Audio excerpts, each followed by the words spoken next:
So let's go to before the fire. Before all this whole park was decimated by catastrophic wildfire. Well, I found this little spot unburnt. Now what it is, and I've explained it, this here is a living Douglas fir. Now there's a quaking aspen, there's some willow over there, I got a dead spruce tree, I've got birch all throughout this. The fire for some reason never made it to this spot. Had all this understory here started on fire, it would have lit this Douglas fir on fire and it would have killed this tree. So after walking through miles and miles of dead trees, here's a live tree. And here's a perfect example of what this park looked like.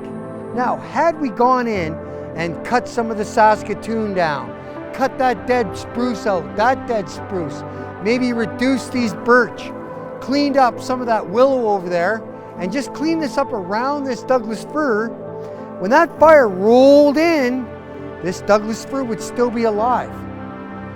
But it is alive. The fire never got to it. But it had potential to be burned just like the rest of them. But for some reason, the fire never got here. And this is so cool because this is a survivor. And in this park and what I've seen already, there's not very many survivors. So this actually sets the stage of what this looked like. So if we'd have brushed and weeded and thinned and cleaned and deadwooded, this would be mostly reduced to nothing and chipped back into the forest, and their 5-foot fire would have rolled in here, renutriated the soil, and then invigorated this Douglas fir for another 30 to 50 years until the next forest fire. This is so awesome.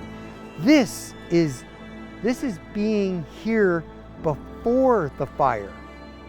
This is the solution of what we need to do now in Banff National Park.